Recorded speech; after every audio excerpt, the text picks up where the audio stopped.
Russia continues to deploy tanks to Ukraine, but how long can they maintain their numbers? Amid the growing threat to armored vehicles, which has caused significant losses on all sides, the relevance of main battle tanks has once again come under the spotlight. In such a high-pressure situation, the Russian army has taken an unexpected step. Instead of suffering setbacks, they have managed not only to maintain, but even expand the strength of their armored units. They've done this by pulling Soviet-era tanks out of storage, and in many cases, thoroughly modernizing these combat vehicles to make them ready for today's battlefield. This move has drawn considerable attention, especially following the release of a recent assessment report by the Conflict Intelligence Team. The report raises many questions. What is the real state of Russia's tanks today?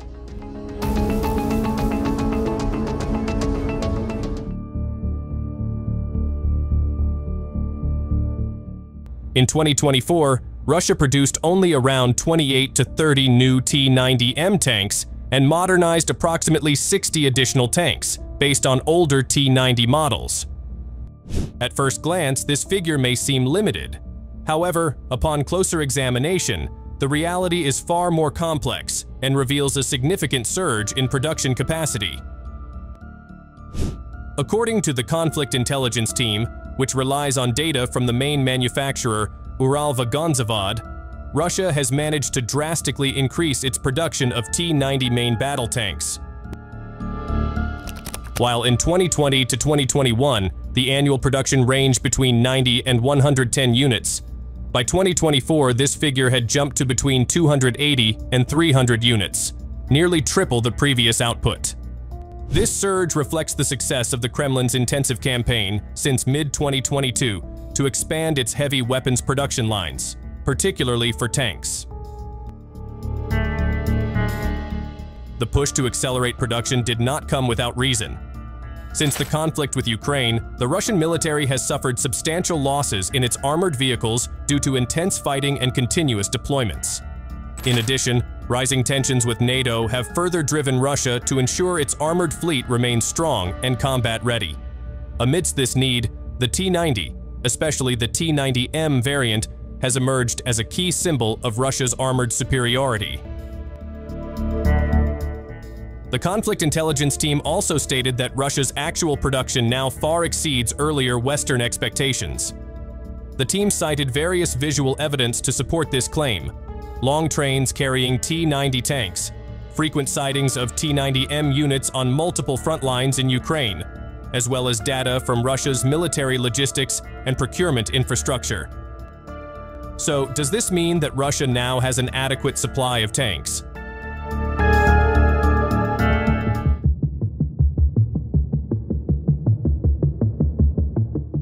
According to a report by Military Watch magazine, although Russia's current tank production has increased far beyond the initial expectations of Western countries, the growth is still not sufficient to offset the heavy losses suffered on the Ukrainian battlefield. Investigators noted that the current production rate remains behind the actual needs on the ground. However, hope is not entirely lost. It is estimated that if the current trend continues, production of the T-90M tank, Russia's most advanced operational variant, could reach 1,000 units per year by 2028. This is not just an empty ambition. Russia's main defense industry facility, Uralvagonzavod, has a strong track record of high production volumes since the Soviet era, when it was capable of producing far greater numbers of T-72 tanks. Even during wartime, their production capacity could soar beyond 2,000 units per year.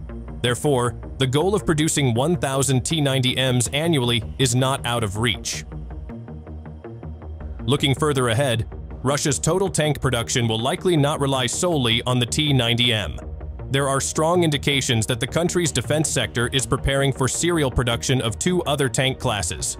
One of them is the T-14 Armata, a next-generation, highly ambitious tank, although there is still no confirmation as to when it will be actively deployed.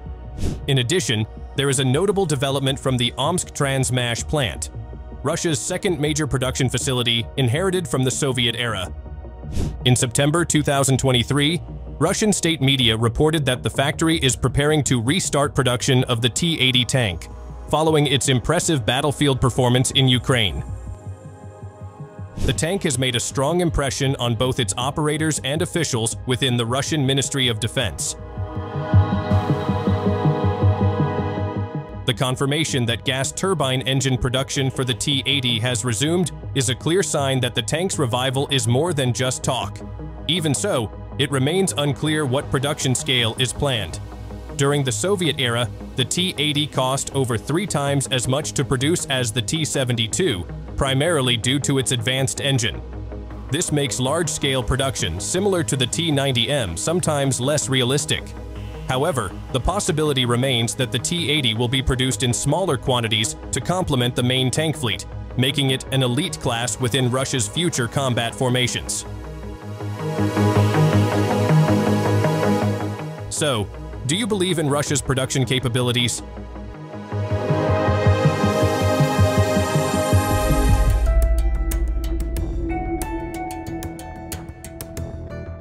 The Russian-made T-90M tank has demonstrated significant superiority in the context of the conflict in Ukraine when compared to NATO-made tanks. According to Russian military analyst Chemezov, the T-90M possesses a number of features that make it superior on the modern battlefield. One of its main advantages is its advanced active protection system, which can detect and neutralize anti-tank missile threats before they reach their target. This provides a higher level of survivability for the tank crew and increases overall combat effectiveness. In addition, the T-90M is equipped with advanced sensor technology and a modern fire control system, allowing for greater firing accuracy in various terrain and weather conditions. The tank also boasts good mobility, with a powerful engine and a design that enables quick maneuvers in difficult terrain, unlike the IFV Bradley or the M1 Abrams. These advantages enable the T-90M to endure and make a significant contribution in military operations in Ukraine, proving that Russian tank design and technology remain relevant and effective in facing modern battlefield challenges. Will Russian tanks eventually displace all NATO-made tanks? That's all for today, and thanks for watching.